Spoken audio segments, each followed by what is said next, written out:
तेजस के गम से उबरने के बाद अब कंगना रनौत ने साउथ का रुख कर लिया है और तेजस की फ्लॉप होने के बाद उन्होंने एक साउथ इंडियन फिल्म साइन की है जिसको वो शूट कर रही हैं चेन्नई में। एक ऐसी कहानी जो साइको थ्रिलर हो सकती है और इसमें वो दिखने वाली हैं आर माधवन के साथ। तनु वेट्स मनु में ये जोड़ी दिखाई दी थी, उस वक्त काफ़ी पसंद की गई थी और कंगना को इस समय पिछले कई सालों से एक हिट की ज़रूरत है क्योंकि वो हिट तो हो रही हैं लेकिन सोशल मीडिया पर हिट हो रही हैं।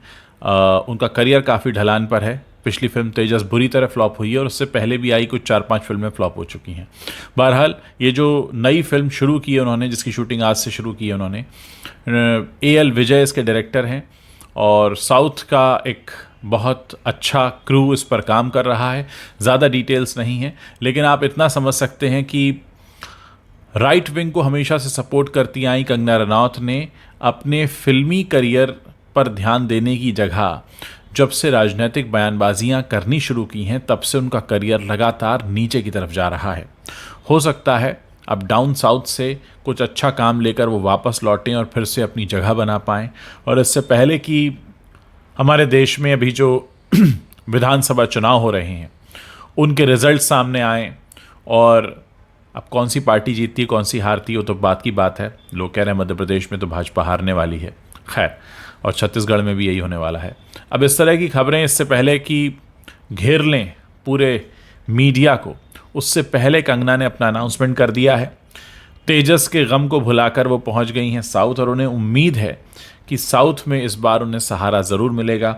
और वैसे भी आप जानते हैं कि इस समय साउथ इंडियन इंडस्ट्री को ही सबसे ज़्यादा पसंद किया जा रहा है क्योंकि जब शाहरुख सलमान की फिल्में हिट होती हैं तो लोग कहने लगते हैं कि भाई इन्होंने कॉर्पोरेट बुकिंग करा ली होगी, बल्क बुकिंग करा ली होगी।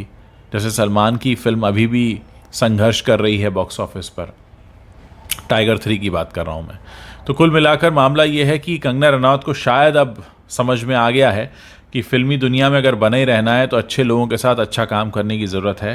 ये पॉलिटिक्स के चक्कर में अगर वो पड़ती हैं तो सिक्योरिटी से ज़्यादा उन्हें कुछ मिलेगा नहीं और सिक्योरिटी भी काम नहीं आती है क्योंकि जब पिक्चरें पिटने लगती हैं तो आपको फिर मुंह छुपाकर अपनी इंडस्ट्री से दूर भागना पड़ता है साउथ की तरफ, जैसे उन्हें भागने की नौबत आ गई है। खैर, उम्मीद है कि आने वाली फिल्म जो है उनकी जो आर माधवन के साथ कर रही हैं वो लोगों को पसंद आएगी। और इस सब के बीच शायद कंगना को ये भी ध्यान रखना होगा कि अब ऐसा ना हो कि जब ये फिल्म रिलीज़ हो तो वो फिर से वही राग अलापना शुरू कर दें कि अगर देशभक्त हो तो मेरी फिल्म देखो। अरे मैडम, देशभक्त अपनी जगह हैं, दर्शक अपनी जगह हैं। दर्शक आते हैं सिनेमाघर में मनोरंजन के लिए, उसका देशभक्ति से कोई ताल्लुक़ नहीं है, कोई लेना देना नहीं है। और आप किसी को भी देशभक्ति का सर्टिफिकेट देने वाली कोई नहीं है। आप तो खुद चाटुकारिता में लिप्त हैं एक पार्टी विशेष की।